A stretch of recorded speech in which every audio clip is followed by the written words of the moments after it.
విష్ణుమూర్తి వామనుడి రూపంలో వచ్చినటువంటి దశావతారాల్లో ఒక భాగమైనటువంటి విష్ణుమూర్తి వచ్చి వామనుడి రూపంలో వచ్చి దానం పొంది ఆ 3 దానాల్లో 3వ దానం కింద నెత్తి మీద కాలు పెట్టి పాతాళానికి తొక్కాడు రాక్షస రాజుని. ఇక్కడ దానం పొందింది ఎవరు? 24 సీట్లు దానం పొందింది ఎవరు? ఎవరి దగ్గర ఎవరు పొందారు? ఎవరి దగ్గర ఎవరు పొందారు? 24 సీట్లు దానం పొందిన వామనుడు నువ్వు ఎవరిని తొక్కాలి? ఇప్పుడు నీకు సీట్లు దానం చేసిన చంద్రబాబుని పాతాళానికి తొక్కుతావు ఖాయంగా. రేపు జరగబోయేది అదే, పాతాళానికి తొక్కేస్తా. ఈ సొల్లు కౌరులు ఇవన్నీ కూడా దానం వేసి పాతాళాన్ని తొక్కుతా అంటే ఎవరిని తొక్కుతావు పాతాళానికి?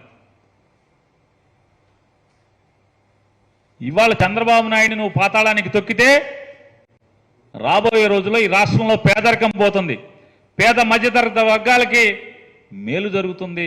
నువ్వు దానం పొంది 24 సీట్లు దానం పొందినటువంటి చంద్రబాబు నాయుడిని పాతాళానికి తొక్కేయి. దానం పొందావు, వామనుడి కథలాగా చంద్రబాబు నాయుడిని పాతాళానికి తొక్కేయి.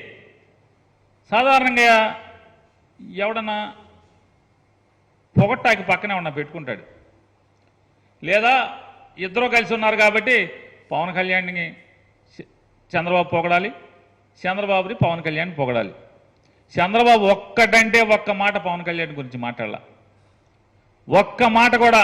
పవన్ కళ్యాణ్ ఈరుడు సూర్యుడు, నేను జైల్లోకి వెళ్తే నా పార్టీని బతికిచ్చాడు, నా చచ్చిపోయిన పార్టీని మొత్తం కకాయకమైనటువంటి మొత్తం నేను తినేసిన డబ్బులకి దొరికిపోయి జైల్లోకి వెళ్తే, రాజమండ్రి జైల్లోకి వెళ్తే అసలు మా కొడుకేమో ఢిల్లీ పారిపోయాడు, మా కార్యకర్తలు ఎవరింటో కాడి వెళ్ళిపోయారు. పవన్ కళ్యాణ్ వచ్చి మా పార్టీని బతికిచ్చాడు, లేకపోతే మా పార్టీ అసలు మామూలుగా పోటీ చేయటానికి కూడా కనీసం ఈ 94 సీట్లు డిక్లేర్ చేయడానికి కూడా మనుషులు ఉండేవాళ్ళు కాదని చెప్పని ఒక మాట చెప్పాడా? చెప్ప. చివరికి మన డబ్బా, మన సెల్ఫ్ డబ్బా మనమే కొట్టుకోవాలి ఆయన చెప్తాడు. పవన్ కళ్యాణ్ అంట, ఆయనేమో ఎంత కర్మ అంటే పవన్ కళ్యాణ్కి, అతని గురించి అతనే సెల్ఫ్ డబ్బా లేపుకోవాలి, జాకీ పెట్టి అతనే చెప్పుకుంటాడు.